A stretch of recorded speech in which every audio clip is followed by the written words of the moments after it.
PRX. Friends beyond the binary, ladies and gentlemen, boys and girls, rollers of dice everywhere. How about rollers and dice? Have you ever rolled any dice inside a roller? You could roll your dice in a foam roller. You could roll your dice in a hair roller, especially the larger hair rollers. You could roll however your dice rolls. Who's made? I bet you there's a bunch of people. If I said rolls, have you made a 20-sided dice roll? Like a roll made it. You said, well, it's more of a baguette, a 20-sided die baguette. Yes, I have. Please send me some pictures of it. I love it. And I love being able to be here to put you to sleep. If you're new, welcome. This show is very different. Most people don't enjoy it on the first couple tries because it just is so different. But I'm here to help because you deserve a good night's sleep. And I'm here to serve as your friend in the deep, dark night and keep you company and take your mind off of stuff. I am so glad you're here. And I really hope I can help. Just give it a few tries, see how it goes. But I'll kind of tell you, I'll explain more in the intro. What we got coming up is support. That's how the show comes out free for everybody.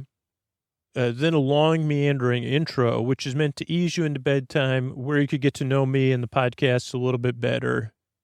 And then we'll have our bedtime story where friends are making a game together, a group of friends making a role-playing event, really a group of friends in the adventure of making an adventure. It'll be sleepy. So I'm glad you're here. Let's see how it goes. I'm here to help you. Welcome to Sleep With Me, the podcast that puts you to sleep. And these sponsors are how we're able to do it for you twice a week.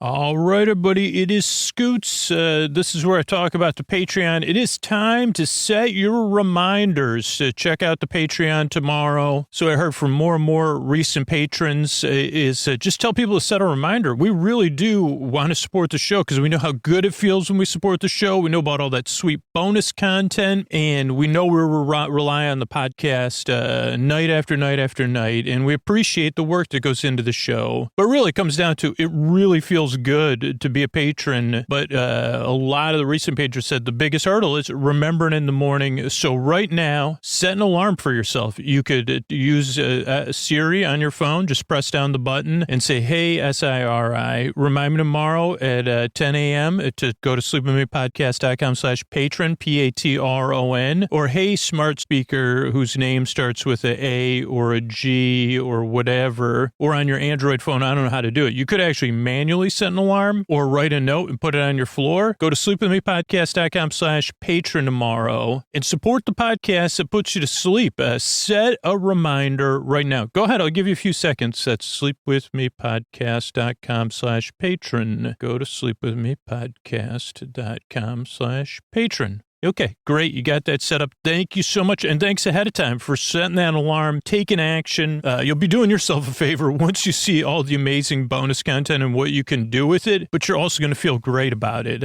And then join the Patron Discord, and you'll be a part of the Patron family. So that's sleepwithmepodcast.com/patron. Thanks, everybody. Support for Sleep With Me comes from Odoo. If you feel like you're wasting your time and money with your current business software, or just want to know what you could be missing, then you need to join the millions of other users who switched to Odoo. Odoo is the affordable, all-in-one management software with a library of fully integrated business applications that help you get more done in less time for a fraction of the price. To learn more, visit odoo.com/with me. That's ODOO.com/with me. Odoo. Modern management made simple. All right, everybody, it is time to talk about tonight's sponsor, Helix Sleep.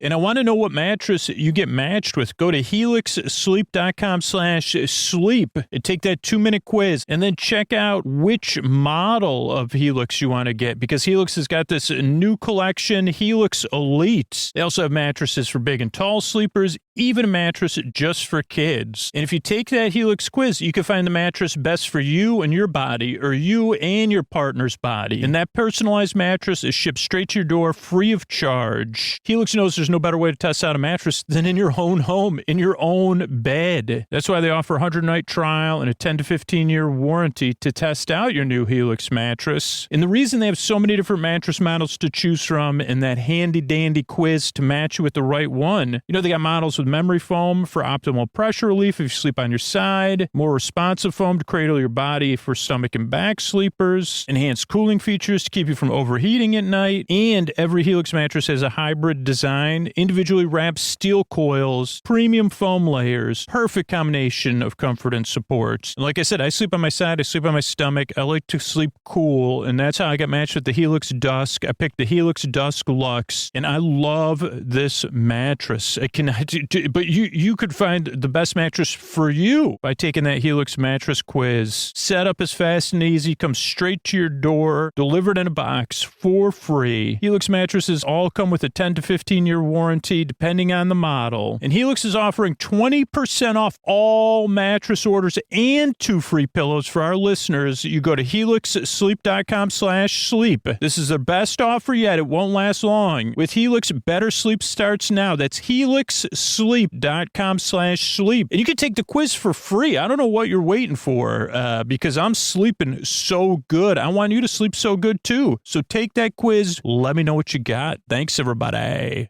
All right, everybody, it is time for the Sleepy Supporter Zone, the one part of the podcast where we talk about the deep, dark night united. We're all in this together, and Sleep With Me depends on direct listener response. There's a lot of people who really depend on the ad-supported show because they can't afford to pay for the ad-free version, and this is where we generate that enthusiasm for the people that are doing that, making it possible. But this one, I'm answering a question I got from Liz and from Charlotte, which is like, hey, I pay for one of these premium music services. Doesn't that pay you? And it actually doesn't. That's a great question. Whatever the music service is, none of the music services or any of those things share revenue with podcasters. And it's just one of the realities of the business. I don't know if that'll change over the next few years or not. But yeah, great question. Yeah, we don't get paid by whatever platform you're using, whether the platform runs ads or you pay, like if you pay for a subscription on Apple Podcasts, or you pay for our subscription on Patreon, that's different. But I'm just talking about generally this. Hey, I pay for this music platform. So I just want to answer that question. Great question from Liz and Charlotte. So if you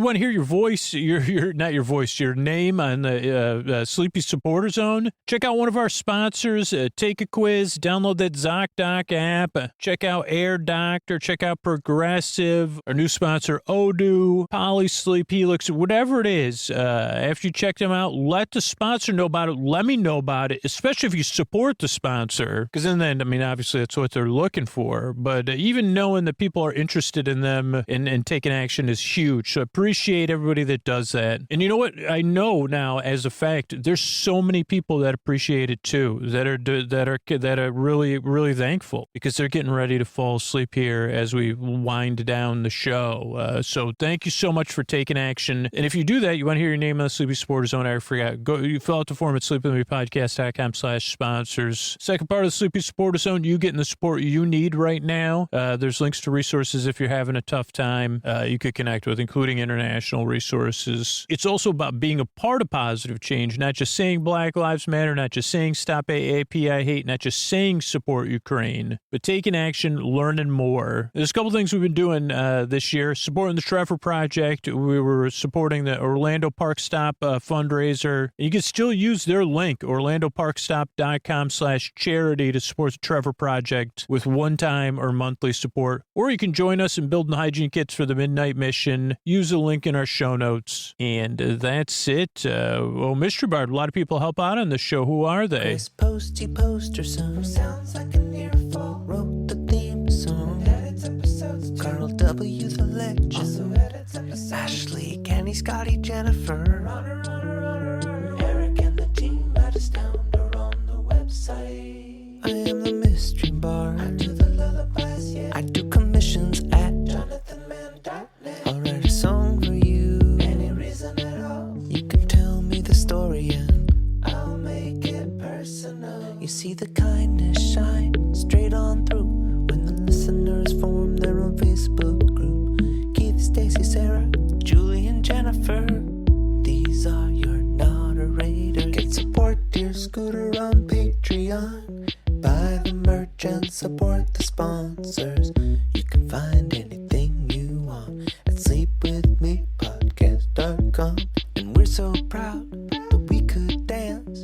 Rusty Biscuit, Lois, Anna like banana. Leah does the transcripts. Thanks, Mr. Bard. Yeah, by the way, most comfortable way to listen to Sleep With Me branded sleep phones. Just use our link, sleepwithmepodcast.com/sleep-phones, and use Sleep With Me at checkout. What do you say we slow it down and get on with the show? Hey, are you up all night tossing, turning, mind racing, trouble getting to sleep, trouble staying asleep? Well, welcome. It's Sleep With Me, the podcast that puts you to sleep. We do it with a bedtime story. All you need to do is get in bed, turn out the lights, and press play. I'm going to do the rest. What I'm going to attempt to do is create a safe place where you can set aside whatever is keeping you awake, whether it's thoughts, things on your mind from the past, the present, the future, things you've been thinking about or that just came up at bedtime, like thinking thoughts. It could be feelings or emotions related to those thoughts or that just are there, left over from the day or wondering what's, about tomorrow. It could be physical sensations, changes in time, temperature, routine. You could have something coming up that you're anticipating. You could be going through something or getting over something. Maybe you work on one of the many shifts that aren't 9 to 5. And you say, Dolly Parton, other shifts are a way, what a way to make a living. I work 2 to 10 or 2 to 11. And it's a way to make a living too.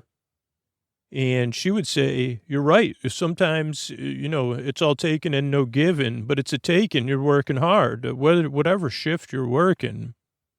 I think she would agree on that. She said, well, it's just what fit in the song. Which came first, the song or the film? I'm not kidding either. I mean, did Dolly Parton write the song for the film? That's really what I meant. Or did they say, did the film come out that would be like early, that happens all the time nowadays, right? Back when that song came out, they didn't call it IP, even though it was intellectual property. They said, Dolly, we gotta make a movie about this song. And she said, well, okay, let me think about it. I got a lot of good, I've got a lot of good I got to do in the world. So, actually, it's funny that the way she lives her life is the exact opposite of, not that lyric of the song is describing her life, all given, very little taken. I don't want to speak for Dolly Parton, but I would say that, she's an example of, you're going to do a whole lot more given, baby, you and I. And you say, by the way, Scoots, none of those, even the lyrics you think, I say, oh boy, once again, I'm mistaken about the lyrics. What else? I think that's another movie I watched on an airplane while I was on mute. And then I think I watched it again, not on mute. This is one of my things I do when I'm flying. I usually am working on editing the podcast, but I'll put a movie on, and then I'll have it running in the background. Or, and I know this isn't everybody's favorite thing, I'll watch the movie of my neighbor in front of me or a person next to me. I'll just check in and say, okay, they're still but I said, maybe there's somebody else was watching 9 to 5, and I said, holy cow, talk about giving. Oh, boy, what are you giving me? Because you're giving me the runaround. Oh, you're right, I am. That's what this podcast kind of is. So whatever's keeping you awake, that's what I brought up. I'm here to take your mind off of stuff and keep you company so you could fall asleep. The only reason I bring all that stuff up before I got distracted by the goodness of Dolly Parton's actions and, her, let me look up,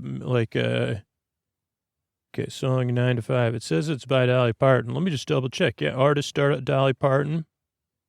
Oh, it's one of the many questions. Did Dolly Parton write 9 to 5 for the movie? It was written and recorded by entertainer Dolly Parton for the 1980 film, comedy film, the same name. So even better news, it was written and performed by Dolly Parton. So I am giving Dolly full credit. Let me just make sure. Greg Perry, producer. Okay, so anyway, back to, you say, pardon my Dolly, but what are you talking? Oh, okay. So I was just sharing all that stuff. So you know two things that really drive this show. One, the reason I go through all that stuff is because, I know how it feels in the deep, dark night. Tossing, turning, mind racing, trouble getting to sleep, trouble staying asleep. The reason I go through those is so you know you're not alone. And that while I might not be able to relate to how it feels, maybe I don't know exactly what you're going through. Maybe I've never been through it, but maybe I can relate to how it feels. But if I can't, I bet you there's somebody out there listening right now who can, who's been there. And when they agree, they say, hey, that's pretty tough. And I know not everybody understands what it's like not to be able to get to sleep. So that's one thing. The other thing is even deeper. You deserve a good night's sleep. You deserve a bedtime you don't have to dread, a bedtime you could look forward to or at least feel neutral about most of the time. I mean, it's not always the case for me, but most of the time I look forward to going to bed. Last 6 months, I got Agatha Christie to thank for that because I've been reading a lot of her books, and I say, well, at least I got that book I'm reading. So, well, why do I? Oh, so yeah, you deserve, if you get the sleep you need, your life's going to be a little bit better, right? Your life will be a little bit more manageable. And that really is important. And it really is important to me, particularly because I know how it feels when that doesn't happen and then what the day is like when that's not there. But I also know that if you're out there in the world flourishing, the world we all share is a better place to be in if your world's a better place to be in. That is the truth. It really is. And it's a truth that I don't always feel. You know what I'm saying? I think you do if you're listening to this show, or maybe don't. And that's okay too. So that's why I make the show. What I'll do here is I'll send my voice across the deep, dark night. I'm going to use lulling, soothing, creaky, dulcet tones, pointless meanders, and superfluous tangents. So that means I'll go off topic, and then I'll get mixed up, as we've seen already. And then I'll forget what I was talking about. Then I'll go back to another thing. And then I'll say, oh, do you really want to know? Yeah, going to Dollywood is on my lifelong list of goals. And going to Dollywood at different times of the year. So, yeah, one day I'll go to Dollywood. And I guess because of the way I'm wired. And then I'd like to go back again at a different time of year. Because as Allie and AJ and Allie did not sing, but they might have met, like, the best time of the year is when you're here at Dollywood. Maybe, hey, Dolly, hire Allie and AJ for a Dollywood campaign. I mean, I don't like to tell you what to do, but I just think that would be a great fit. Because Disney did it once with the Beauty and the Beast song. The best time of the year, hey, you're here, Dollywood, let's celebrate it. I didn't realize this would be a musically related intro, but I'm doing my best not to sing. Also, I always get it. I'm pretty sure I used to say it was Allie and Allie, but I'm pretty sure it's Allie and AJ. Yeah, I used to say Allie and Allie, but it is Allie and AJ. And why is that song? Okay, it's understandable. Wow, they have a Insomniatic. They have an album called Insomniatic.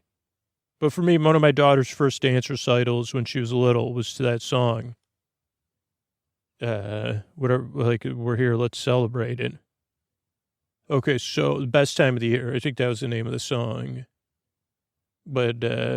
But we would change that because that was for the holiday season. We could do it. We could do it at the holidays at Dollywood. But I'm also saying, like, we would also change the lyrics, give them full rights, whatever. They could perform it too. But we'd say, the best time of the year is when you're here at Dollywood. Let's celebrate it. That's repetitive. Pointless meanders and superfluous changes. They're just like spilling out of me right now. So you may be very frustrated or confused, and that's a normal way to react to this podcast, because you say, first off, creaky dulcet tones are not like what I associate with a transcendent sleep podcast. And I'd say, well, the only thing this podcast transcends is all logic and sensibility. We've transcended sense and sensibility for sure. And I mean, I think, yeah, we don't even need Spock here or data, even though they come up a lot to say, yeah, you've transcended all logic, Scooter. Because you don't even know what either one of those words actually means.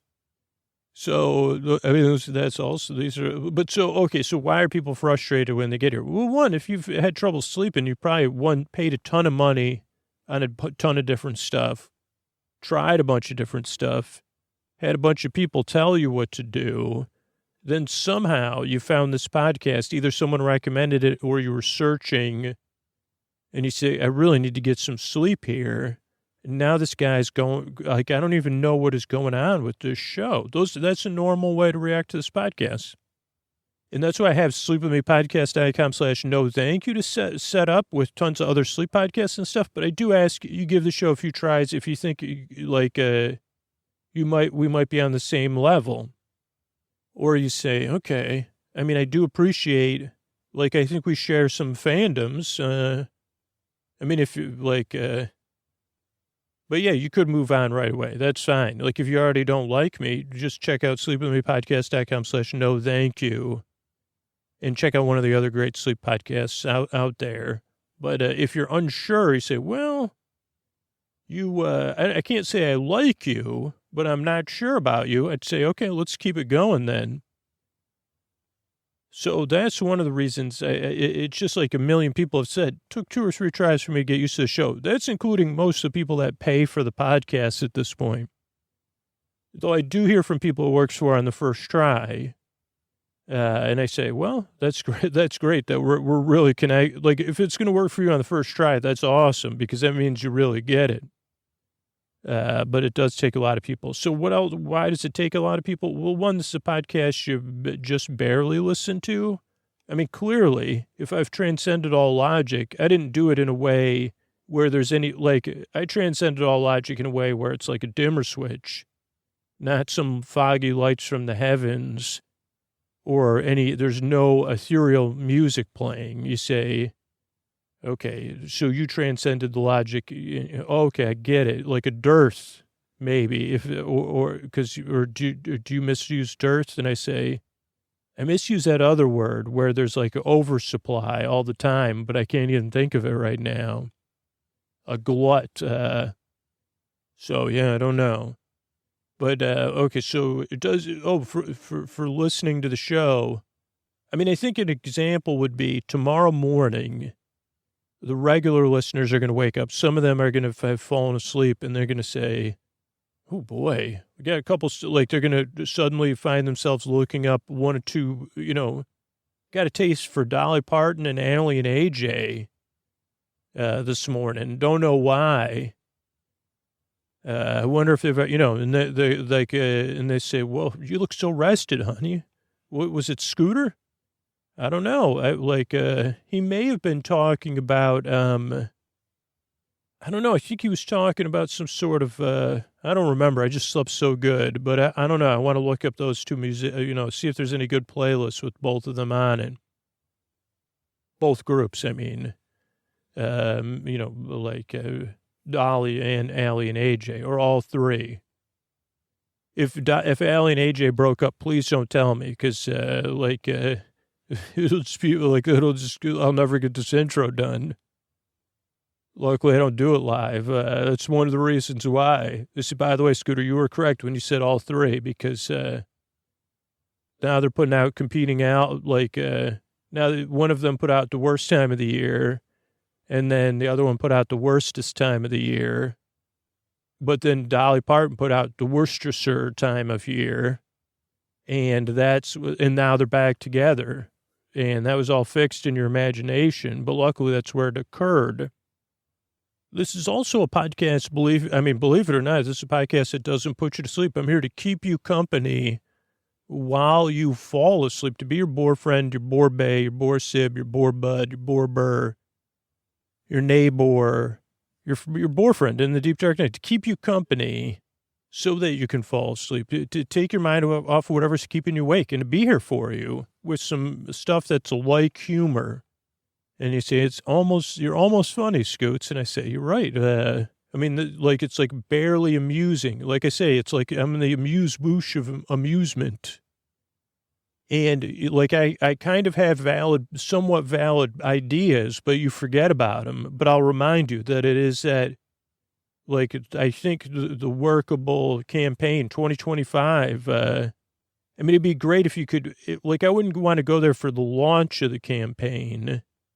It'd just be great if I could, you could help me, if you could say, hey, Scoots, just gently encourage me. Like you say, great, Scoots, you came up with that great idea for Dollywood 2025 or whatever. So we want to, encourage you to come to Dollywood. And we know that you're very shy, so we won't ask you to come and meet Dolly or Allie or AJ. But even though they're doing a reunion and reunited for the first time tour, also maybe it's sponsored by Reuniti. I think that was like a white wine in the 80s or something. Obscure reference there. Out of all the obscure references, I just remember that was an advertisement that I saw 5,000 times as a child. Maybe. I mean, it feels like I did. But unrelated to any of that stuff, just popped in my brain. And that's what makes the show work. But I'm here for you. Just like if you were to call a friend and say, hey, talk to me about nothing. You're the world's biggest Allie and AJ fan. Tell me everything. And even, I think most people would say, okay, I don't know if I need to know everything, but you could tell me everything. I'm just not going to pay close attention. Because if it was okay, first, do you want to know, who had bubblegum first? Believe it or not, they had it at the same time. That's actually how the friendship began. And you'd say, I need more details than that. That's a little bit too exciting. Okay. Well, believe it or not, one prefers composition notebooks and one prefers spiral notebooks. Okay, that's the kind of stuff, yeah, just keep talking.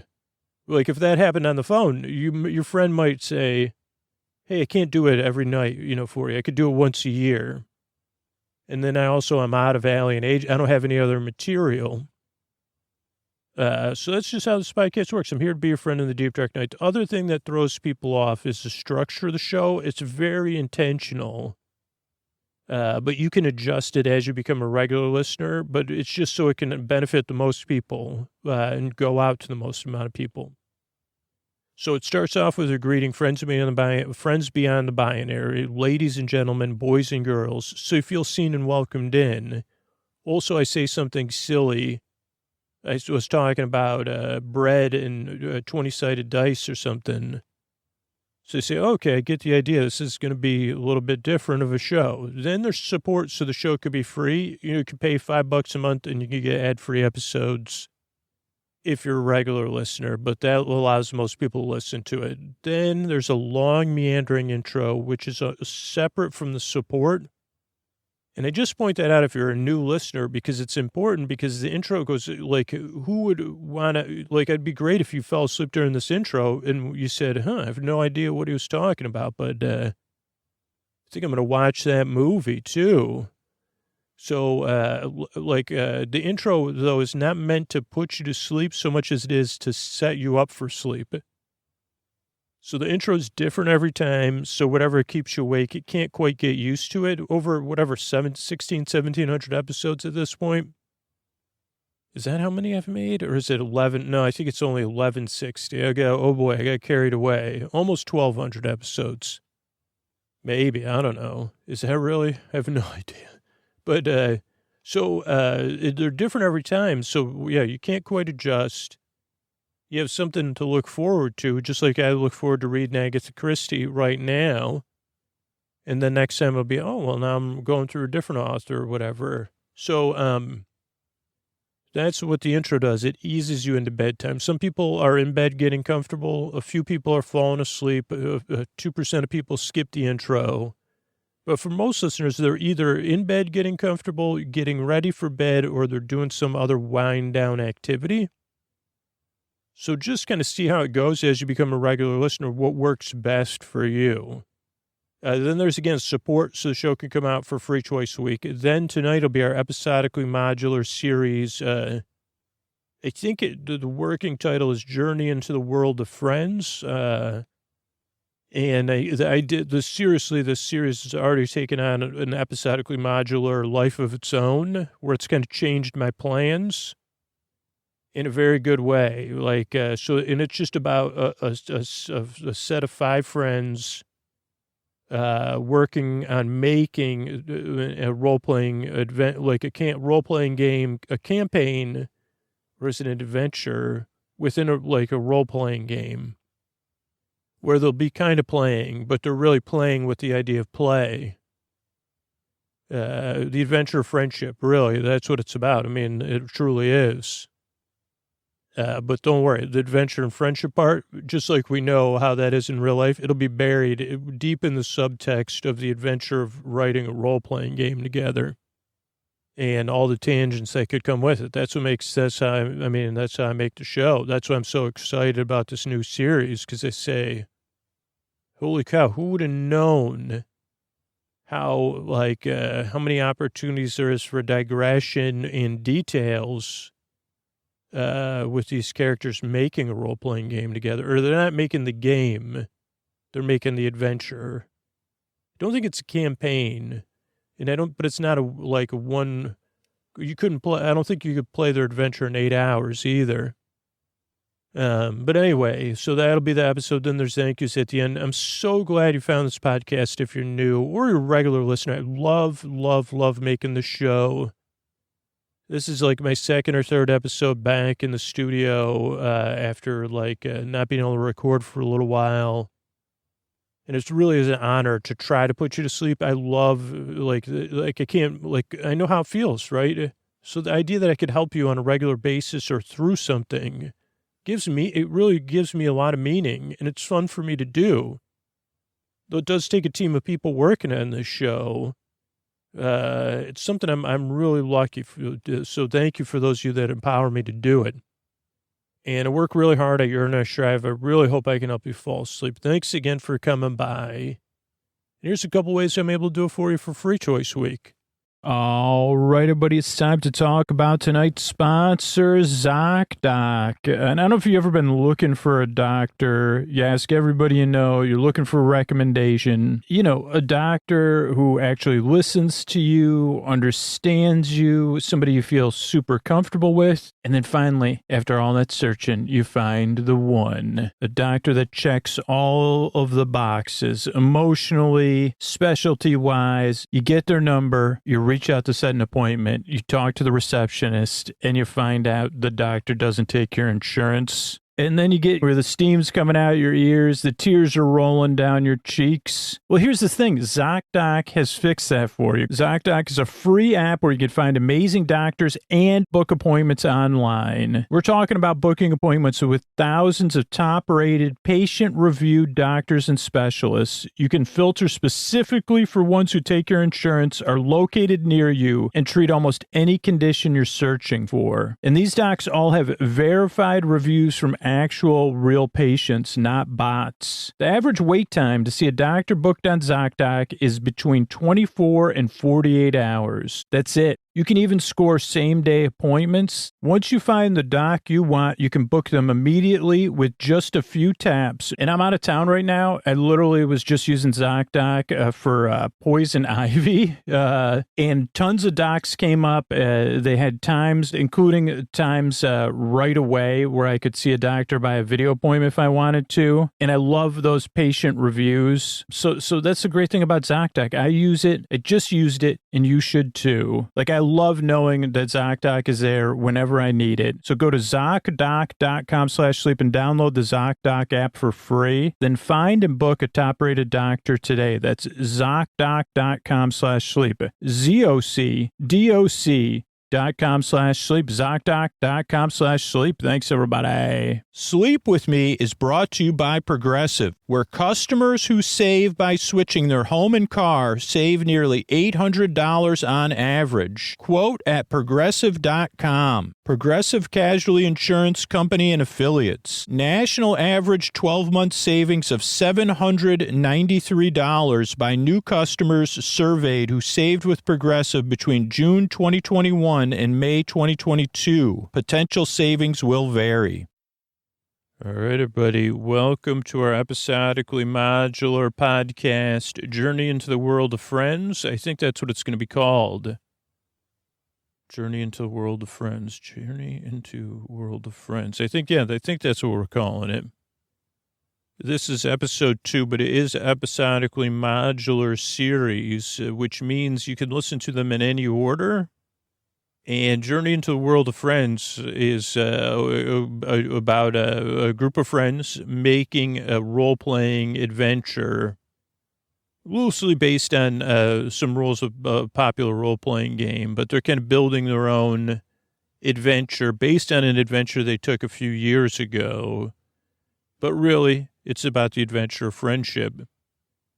And, so we'll see how it goes. This is our second episode. The characters will catch you up on everything you need to know. All you need to know is a group of friends trying to play a game together. We're trying to make a game in a playful way together. I guess the characters probably would have questions about that too, but it'll be really, it's really been a pleasure so far making this. And now I want to welcome our Hollywood announcer, Mr. Antonio Banderas. Friends beyond the binary, ladies and gentlemen, boys and girls, it's time for a journey into the world of friends. Let's roll some dice. Yeah. Thank you. That's Mr. Antonio Banderas, and this is Journey into the World of Friends. Thanks, everybody. Okay, I'm glad everybody's here and we got everybody seated. I guess what we could do is, if this sounds good to everybody, well, let me just say this. I see, like, Lord Von Chill, I see you're right, I'm not going as Wata. Thank you, Lord Von Chill. So I would like to get a report from each person involved in this adventure of adventuring. It's exciting. I've been excited this past week. Looking forward now that we have a set time to meet every single week. And that also in passing, we've been discussing things. So I was thinking we'd run through things in order, talking about the world that this is taking place in the land, kind of that research. We'll hear about that from Zell. And I know Zell and Eleanor have been kind of working together. And I know, Eleanor, you may have the toughest job. So again, it's not a competition either, Granada of Darmok. But Eleanor's been working, on our heavy, or VI to the L to the L to the, however you spell it, the center of our opposing force. Eleanor will present on that. Then Lord Von Chill and Granada have been kind of working on the town and some of the rumors. And then I'll take us through the first encounter. And I know this is all developing together, which is different than, but this is the adventure. I don't know. I'm really enjoying it. Zell, why don't you take over and give us your report? Well, thank you, Wada. Zell here. It does feel like a report, actually. I'm glad you put it that way, because this does feel a bit like homework. But, well, there are things I enjoyed about it. So I kind of took what you had discussed at the our last session, and found some factual stuff and non-factual stuff, and looked at a lot of the actual geography and history and kind of built our world upon that. So there wasn't too much fictionalizing, but building on what was real, but also answering the places, why this place, why now? How does it make it fun? I think I can answer that, or I kind of try to have that in mind. And also, Eleanor, so Eleanor, should I skip this first part about the water thing, and then we'll come back to that? Or because that kind of is partially you, partially me? Okay, so I'll take it. Okay, so this is also based on some of Eleanor's work. So again, I'm not taking credit for any homework that was not mine. Okay, so there was, so we have the Baron of the Boil, which again, we're still like it was part of Eleanor's work, flushing out speaking of water, flushing out the Baron of the Boil is, so I feel like I'm doing a lot of your report here, Eleanor. And Eleanor's giving me the thumbs up. I mean, we've discussed it a lot because it is interesting. And our work is in all of our, I get it. Don't worry, Lord Von Chill. I know. Okay. So like, there's this idea of like a velvet revolution, right? Or something like that. And so like in the history, in the before time, but the after time, like there's a lot of like in the pre times there was like this state was called land of Florida, and water was this interesting issue because they had the seas on both sides, two different seas, and then fresh water in the state, and then like a lot of fresh water coming down, and then building infrastructure and changing the natural landscape to suit its inhabitants, which didn't work out great for them. But a lot of the infrastructure was built, and it was built to last, surprisingly, because it was built on actually mostly ancient methods. So that's an important piece here. And I think it was, as our non-DM said, so anyway, we've kept that in mind.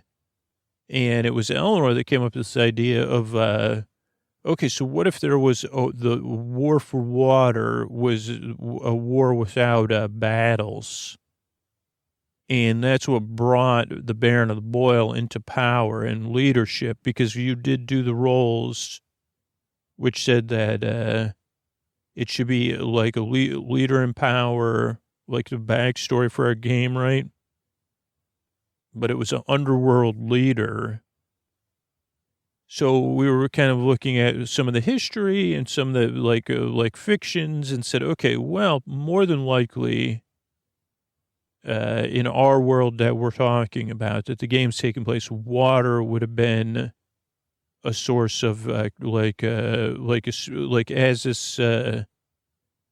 the post times developed, there were like leaders, and they took power, and water was one of the main things they tried to control. And that there like a lot more of the population centers, because of the way the remaining infrastructure, the freshwater infrastructures that didn't need maintenance, which again, I'm like, wow, they really long-sighted and short-sighted at the same time. But so because these infrastructures were still mostly working without any maintenance. I mean, the irony is a lot of it is based on natural principles, but that the population is, even with the heat, that's why it's the Baron of the Boil, is that the population centers were still clustered in the, where the land masses were in the central southern portion of the state, but not all the way south. And in this idea of a world with like, so two main, strong leaders, that would eventually, were constantly going back and forth over water. And at the same time, the Baron of the Boil was, the leader of the underworld, right? And I'll leave that part to Eleanor beyond this. But so what I've been looking at is a couple of the maps, and basically, and again, water. You obviously you were into water at one time. But so originally, when I was looking at your maps and maps of the state and historical maps, this really does fit in well. That the water flow does flow from north to south. And that in the part of the state this land of leisure was in did happen to be centralized in a near and a transfer point where the water was slowly flowing north and being funneled into these natural basins, which were like restored wetlands and swamplands, right? The new Everglades, they called them. And that they were north and south of where the park is, but also in this historical thing, like of the seawalls on the eastern sides of the state, and that those seawalls that were developed to also generate power just through the motion of the sea. And also there was these tidal, like, so, and some of this is not all, some of this is fictionalized, obviously. Spoiler, but basically the water would flow south, and the land of leisure also consumed, like, was part of the development of the seawalls, and the seawalls as a power source, because one, they needed a lot of what they used as called electrical energy, right? Which doesn't exist at the time of this adventure, because those infrastructures crumbled, but the mechanical water pressure power still remains at the time of this adventure. But that was all centralized as a part of making sure the water flowed, but it could also be, the water flow could be stopped. The tidal pressures could locks. And then as the pressure of the fresh water built up, they could unlock those locks. So they never needed actual electrical energy. Like you could store, what is that, potential energy or kinetic energy from the sea or from the natural water and transfer it from one another. I don't understand that. But so that all happened on just on the edge of this park. And that there were swamps on both sides but this part of the park was where the water flowed through just open and contained canals, and that this was one of the places where the seawall came in pretty close. And that all this infrastructure was there, so that the power, like, obviously, like, there was a power source for this park, and the environment had changed over time, and that this pump area, like, was fortress like, both in its design, but also after the fall, it became a fortress, right? And whoever controlled that fortress controlled the flow of water to the south. And traditionally, whoever led the South, obviously, essential to leading the South, was controlling that the fresh water couldn't be cut off. Now, the people in the North didn't realize that, you wanted to keep the water flowing. They actually got lucky, but it was actually a failsafe built into that no one knew about. Not important, but this is actually factual. They never wanted that. Obviously, the land of leisure designers or whatever said, okay, well, we can't, if you cut off the flow of water south too long, so there's spillways so that the park would never flood from the water flow. Now, the park has experienced a high increase in water, but that's from rain and the retention basins. But some of that actually Anyway, so basically, this was this fortress was one of the most important places to control if you wanted to, for the people of the South. I guess I'm going on and on and on, but basically, for a long time was controlled by the previous leader of the Southern. We don't have that mythology because, again, we want to focus on this. So at some point, a leader of the North decided they would try to take this area. Now it's very, very inaccessible. You have the seawall on one side, and you can't really get to the seawall from the sea because of the sea. The sea is there. It's not yeah, it's very high up. And then there's the canal, but then there's gigantic swamps on to the north and to the south. Now, there are a couple of swampy lakes on the edges of this park to the south, but if you're controlling the south already, you can use that. The southern leaders have traditionally used that, from what I've seen of but to control this lock. Now, what? And so these northern, they came from outside of Florida. Even whoever this powerful person was working their way south. Now, at the same time, the Baron of the Boil was the leader of the underworld, and with a partner, which we'll discuss, but not a fully realized partner yet, a business partner from another group. So Baron of Boyle, worked with both of these leaders because the Baron of Boyle controls things. Now, at this point, the underworld was running very efficiently. Baron of Boyle was considered a good leader. The leader of the North was considered very strict. The North, not just north of Florida, not far north. And so, anyway, they were fighting over the water. And also, the leader of the North was not great for business, a little bit stricter. But whatever, the Baron of Boyle was trying to figure out, okay, well, if this water flow and this battle over the water, another risk is that some reason this gets damaged. Don't think either one of these leaders understands that. And basically, the Baron of Boyle's partner had found a secret way into this fortress through Twist City, through this part of the park. It really does back up. Through a long tunnel though, but to the fortress. And so I guess that's why it's important. But I think Eleanor should take over from here.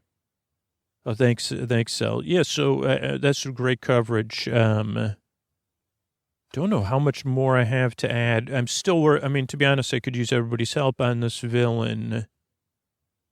But I think originally it was like, would it be one of these two warlords that had kind of been battling, right? Even though there wasn't an actual physical battle that the Baron of the Boyle negotiated. But then I started thinking that maybe it would be better that probably this is a wizard, right? That, this is a wizard with another agenda. So it was the head of the wizards councils and the head of the underworld that were working together to make sure the water was still flowing. But also, this wizard also had a secondary thing going on. And so this wizard was the one that worked with the Baron of Boyle, and maybe it was the Baron of the Boyle's idea, maybe it was a wizard's idea, but it's like, if we could capture this pump station, we'll control the flow of water, and we'll keep the free flow of water, and just make sure everything's working properly, and maybe even make it less accessible. And, the wizard has even said, well, maybe we could put some sort of seals on it so that like, but we could figure out a way to keep that it doesn't fall in the hands of anyone looking to extract power over the free flow of water. And I'm trying to think of any other, but so I don't have a lot more than that right now, because if at first I was taking it as somebody that was more strict, they didn't like any of this underworld stuff. The Baron of Boyle was but now this idea, because then it goes to this idea of like, oh, what are they really up to? And what is the Baron of the Boyle really concerned with? And then what are some of the other things is that this great well of magic also exists here. And is a wizard really interested in that? So I know it's thin right now, but I think it's just like I'm going to keep working at it. But also it's like kind of getting a focus of where things are going. I know in an ideal world, we would already have who's running things and know how everything's supposed to play out, but we don't have that, right? But that's what I have for right now. And I think, like, does that sound good? Like Lord Von Chill Granada, do you want to take it? Oh, yes, Lord Von Chill here with Granada of Darmok. And so we were kind of tasked with, and again, thank you, Eleanor and Zell. And Eleanor, we had this very similar problems with, the Wada, you'd done a great job designing the town. And we didn't have, we said, okay. And actually it developed, it didn't come up till the end. So we'll work our way towards where we got. And it's also helpful. I know we were in touch too, because I think that there's a couple of questions, right? We have Leader X who's running this garrison. And this garrison is kept separate from this garrison at the water thing. Because up until this just happened, there was...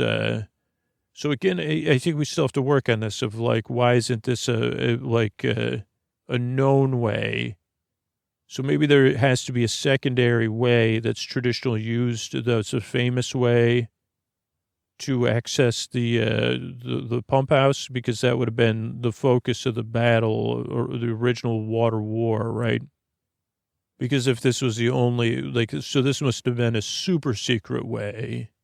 So we have that. Okay, then we have the idea of other parties of adventurers preceding us and thinking about that the Baron of the Boyle, her, one of her children, who maybe is like, so we started to kind of flush out, like, what are the rumors of the town?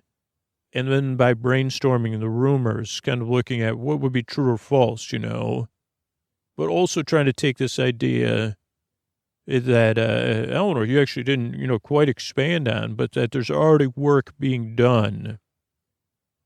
And the work looks like it's being conducted by unknown workers. And it looks like they're working on the locks and things.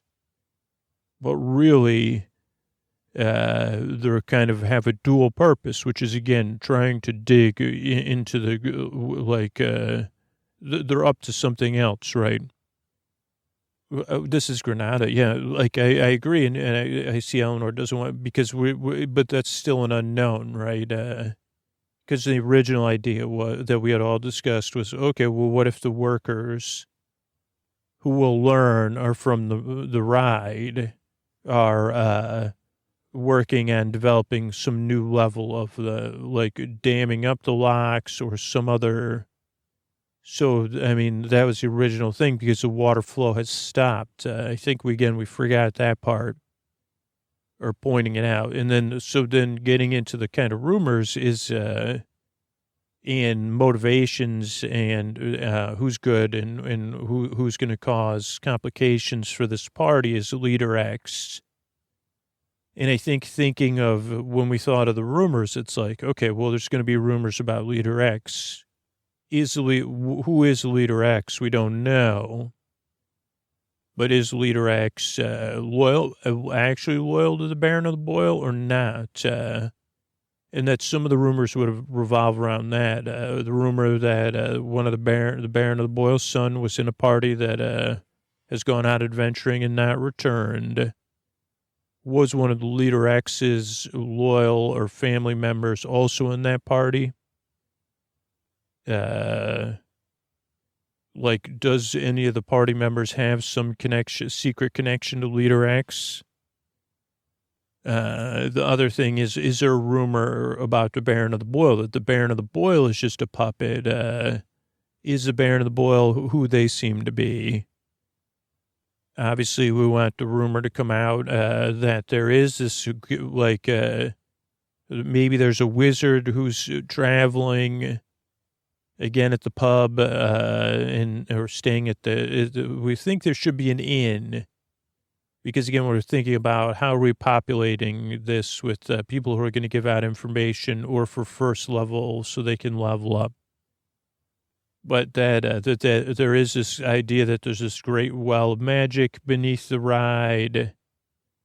And, again, to go to the thing, like we're thinking, is there any high points that you could climb up? Like, because there used to be that old castle, right? But we never talked about if the castle is not accessible, right? But is there some other tower that is accessible where a child could say, well, I've seen like workers that look like bunnies or animals, thinking about that these characters from the ride, building a dam or something, or working on the waterways.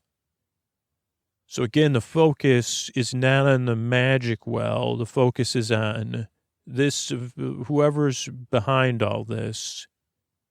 It somehow has a workforce. Where did they come from? And maybe there's like some sort of extra confidence from the Baron of like, hey, can we call the Baron of the Boil BB? Anybody object? BB has control up there. So again, I think like the idea that maybe there is one way, like to go back, like there is one easy way in and out. Maybe there's even been emissaries sent in from the north and south. I don't know. Maybe we were even sent in. I don't know. And then we were sent out, and then we come to where we are on Main Street or whatever. I think that other wizards have been seen in the park sneaking around the future land of tomorrow, or anything related to that land of tomorrow stuff would be cool. I think also some small rumors would be like, oh, that there are like beings that live in these swamps. Some of that would be well-known lore, but maybe starting as we start to think about, and again, why is there so many limitations on travel to other parts of the park? Right now, it's just going on the assumption, like I think that if I was playing this game, I'd have questions. Well, why can't we go to that castle and climb up? Is it collapsed, or is it just not there, or is it blocked? But not just so much in a yes or no way, but in a way that kind of helps further our story. But I know that's like that was something we just thought about. But again, we got this other idea that I think helps with some of this hook part. Oh, another important piece that I think Wadi had brought up is that it's very boring there, so that's why the garrison is constantly swapped out. But that there's probably that people are gambling on the adventurers, but no adventurers come back. So then there's probably also some like the soldiers for fun maybe try to challenge the adventurers. It could be some sort of basic competition, like one of those game shows or something, like pull the rope, or who can run the fastest, or who can jump rope the longest. But maybe that's another thing, like that's just a small thing built in there of like, hey, do you want to try to do this? Then I'll tell you what I know. Because I think you had Zeke's way, Wada, which was the way to find the secret way that the main secret way in. What else do we know? Because the soldiers, they probably have a lot of rumors from outside of the area, but they haven't been there long.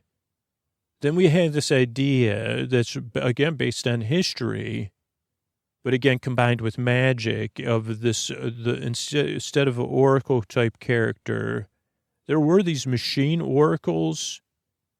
So we're thinking that there's one called Sultana that's either been restored, like, so it'd be in a machine and you would put money in, a coin, and it would either say something or give you an information on a scroll.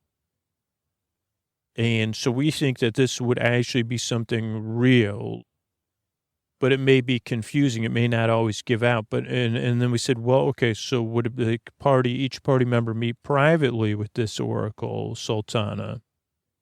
And then we could even layer in more. Again, I guess this is taking away from moving the adventure forward, though. Of like, is Leader X in control of Sultana? Is Leader X just listening in?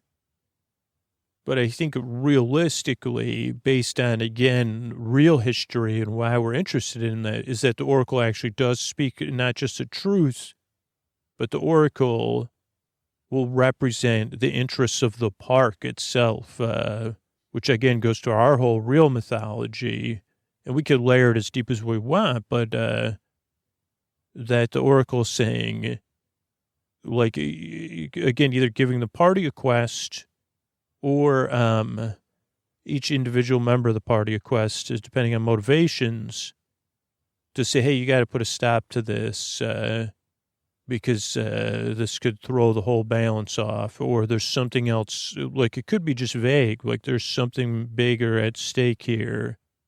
Don't be distracted. But actually, this is also a practical mission, I see. Also, there's a unlikely rumor that again came up with WADA. Maybe it was in our discussions this week of like, there is going to be a secret door that goes right into the back of the attraction, right? So if some party's super interested, then they could start at one of the harder parts and skip most of it and then work their way back if they wanted to. But they could take a shortcut, but it's a very hard to get rumor and then a hard to find door. And there's also some partial true rumors, I think, about the swamp beings, maybe there's a wizard that turns humans into frogs, because we did find out a little bit about our first encounter. Also, we did want to say, and I think, Wada, you brought this up, but there is an importance, I think, of having either a mechanical child or mechanical pet friend appear every night or every full moon. And maybe the characters either talk to people who've witnessed this. And again, it could be very creative, but fitting into all the motivation things. But having this character appear on a regular basis and either having the party witness it or not, or maybe the Oracle points them. Maybe they got to go to some sort of little more isolated area, like outside of the train station on the edge of this lake there. And the child goes there to sing or to look at the moon. I mean, I think that would be very picturesque, the full moon, some sort of small mechanical figure. I mean, what if that is Zeke's way? Does anybody have thoughts on that? Like, I mean, that could be role-based, or that's another way into this first encounter.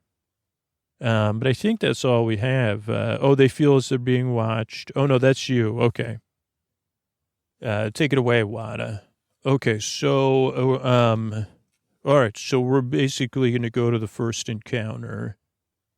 And I think I like that idea. But basically, so try to put yourself, everybody, in your party shoes as characters. And let's just say it's like late morning when we're emerging. And we emerged from this thicket, whether we found it through the this mechanical child being or through Zeke's way, or we climb up out of a tunnel and move a flagstone.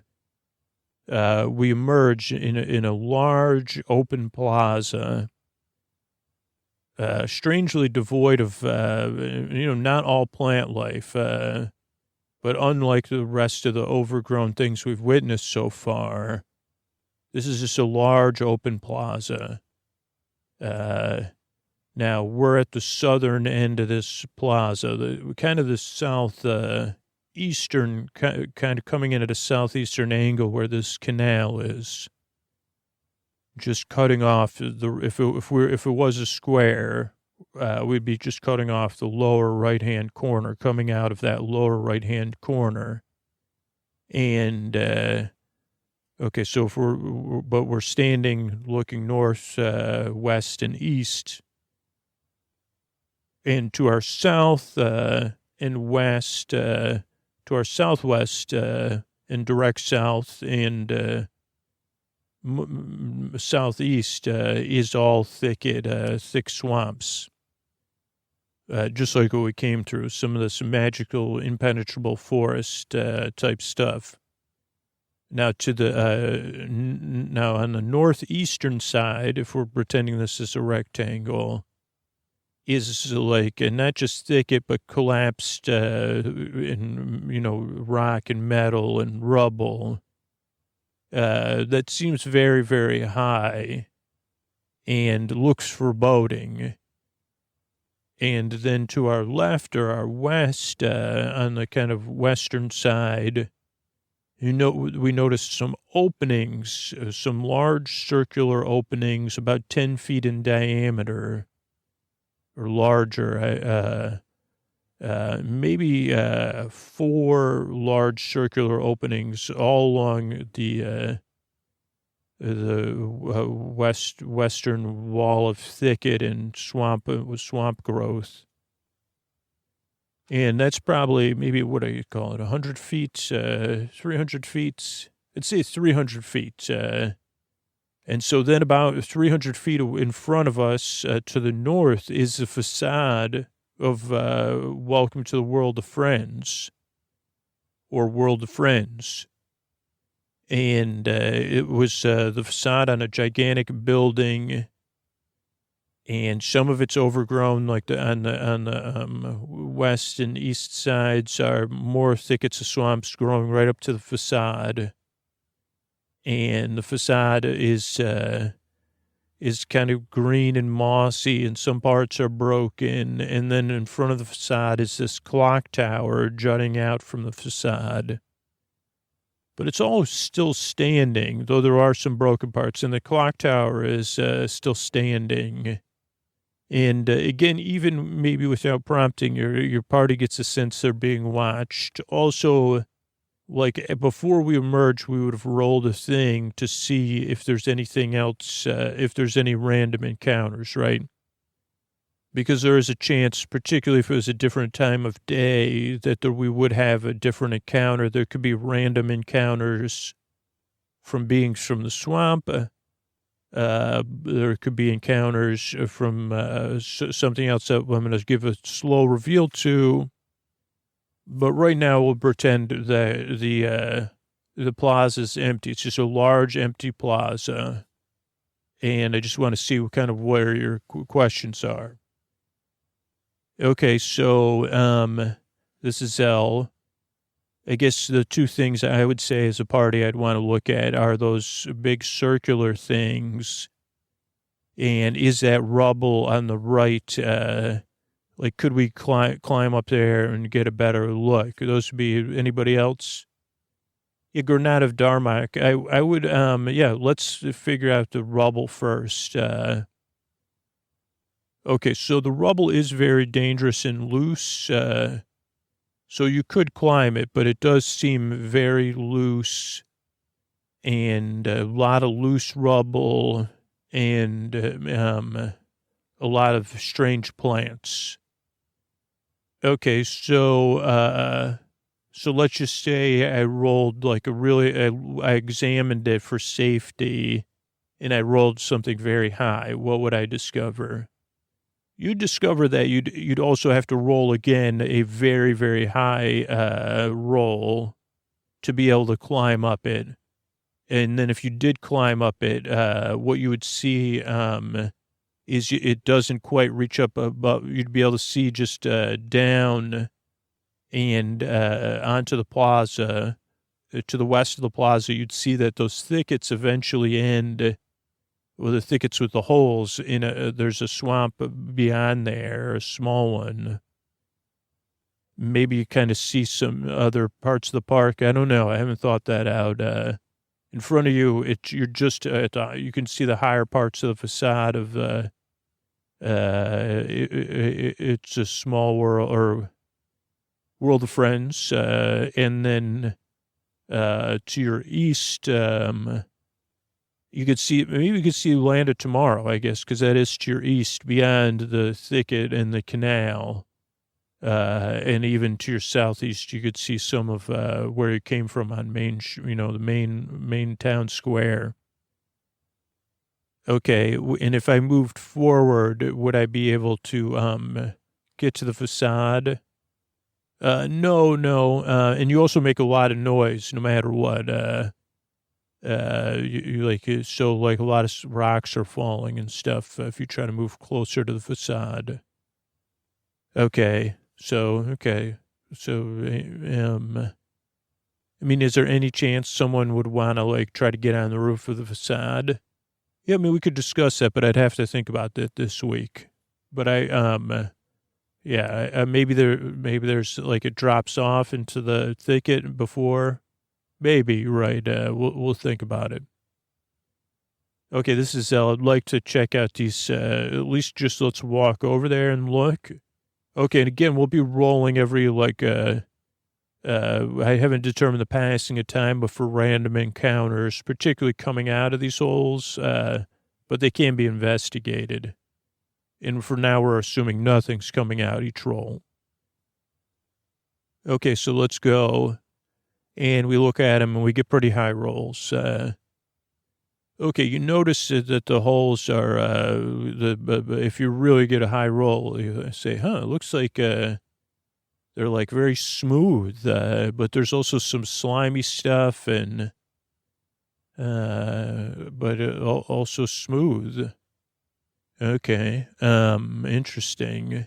What if someone really nimble wanted to go into the hole? Yeah, I don't know. This is Granada of Dharma. I don't know if I mean, if we were a party, I'd say no. But I will say yes to just kind of see for now. Okay, so it's if you did roll really well, you'd go to the end and you'd notice the slime. Maybe if someone in your party had a high knowledge of animals, you'd say, it seems like it comes from a large amphibian. So you'd say be extra careful. And then if somehow you traversed most of the hole without any encounters, you would see it just kind of almost drops right down into the swamp. And each time you'd have to risk, if you fell into the swamp, getting back out would be very time consuming and more than likely it involve encounters. But basically they go nowhere for us. Correct. They just go to the swamp. What could we conceivably go into the swamp, and then explore from there? I mean, you don't have a boat. The swamp's about 15 feet deep there. You would need a grappling hook, because there's nothing to grab onto. It drops. It's about a 5-foot drop, because something's going to jump up into that hole eventually. Okay. So that's a no. Okay, so we go back. Let's walk towards the facade. Lord Von Chill here. Could I take a little lead here? Okay, so we walk towards the facade. What do we see? Okay, you see, like a large barbecue pit, and it looks like, and some, things that have been prepared for dinner, but not recently, but not that long ago. Oh boy. Okay, what if we, what else do we see on the facade? Do we see any ways in? Yeah, so there is to your right, if you're facing the facade, there is the doorway, like a large opening, but it's shrouded in darkness. Okay, and there is to the west. There, according to rumors, there's a secret doorway somewhere. Yeah, we'll still have to figure that out, but that could be discovered by a party, and that would lead to a later room in the attraction. Okay, so but for the time being, what do we do? Okay, so at some point there's been a ticking clock, and now the ticking clock, and it's actually a real ticking clock because from the clock tower you start to hear the sounds of a bell ringing. And it's repeatedly ringing about 10 times. Okay, so we could yell. I think we should get back from the clock tower. Doesn't everybody think so? Yeah, and I would say from the holes. I mean, obviously. Okay, but there's no other cover, so we'll just retreat backwards a bit. Okay, so then emerging from 3 of the 4 holes is 2 giant frogs and a giant toad. Okay. And then what happens? Then they start to jump forward. They start hopping towards you, and then a handbell rings, which is different than a dong bell, and they stop. Okay, so then do we have any bells on us? I guess would be the next question. Yeah, I don't know. I mean, probably not. And if you do, I wouldn't recommend ringing them. Okay, what happens next? Okay, the bell rings once and the frogs and the toad hop once towards you. Okay. What about a bell spell? Do you know any bell spells, Wada? Not that I know of, no. Okay, so then what happens? Okay, then a call from the clock tower says, just lay down your arms and surrender. Okay, and what if we say why or what? Okay, then these drums start playing from inside from the facade, and then the frogs and the toad kind of go wild, and they start to head towards you really fast. And then a handbell rings and they stop again. Okay. And also every once in a while the bell will ding and they'll advance one more hop towards you. Okay, so our options, I guess, as a party are fight. We could also head towards that opening. It doesn't sound like we could scramble up there. If we had discovered the secret door, we could go through there. Or I guess we could try to retreat back the way we came. The way you came is now overgrown again. Okay, well, that's convenient. But, I mean, couldn't we do that, though? I don't think so. I don't think you'd want to. Okay, so basically, can you lay out what's going to happen? Okay, so if you lay down your arms and surrender or try to discuss things, you'll realize that there's these polywogs, which are amphibious humanoids, and some of them will emerge, and you can kind of negotiate with them, but they want you to come and meet with their leader. Or if you don't discuss things, but you lay down your arms, they'll come out and guide you with, they are obviously ready for something. And then if you decide not to negotiate, you'd have to take on the giant toad and the 2 giant frogs, which you could probably do, but there will be some. Every time I did it, it seemed like there'll be some scrapes and bruises.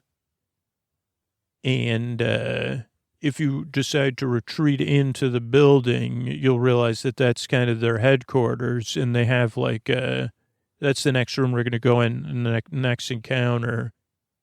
They have like it's set up like they have like the door well defended, not initially, but from some elevated posts on either side facing the door, and they're pretty good with bows and arrows. So, but those are all options. And actually, to be honest, like you could, a 3rd to 5 level party probably could fight their way all the way through the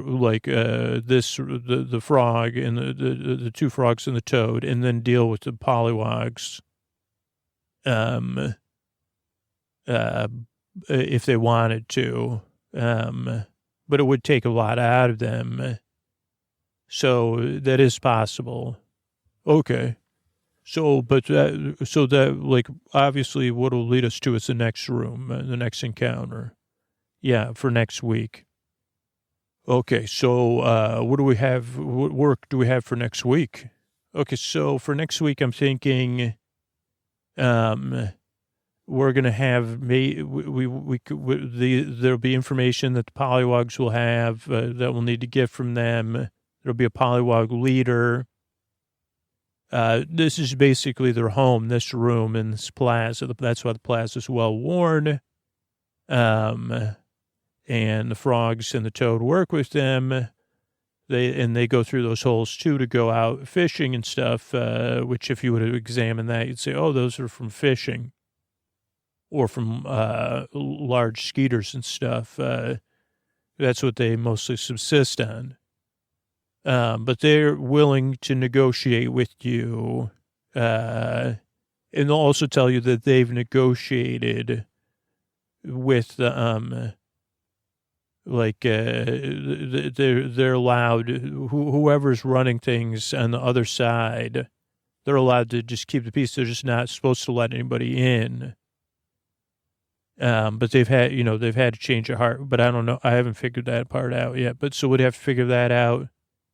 And again, we want to really dial in, where's all this going? So that's kind of where we want to be for next week. But I think this was great. And I don't know, did everybody have fun? I mean, I had fun. Granada, you had fun. This was cool. Like, I feel like it's cool. Like I feel like we're building a world together. I mean, I feel like we do need to focus more on having fun, like, and less like it's homework, right, Sal? But, yeah, but I can speak for myself. Thanks, Granada. Yeah, but like in Eleanor, I think you probably did have the toughest job, you and Zell. So, yeah, I think so. I'm interested, I think, to work together to figure out.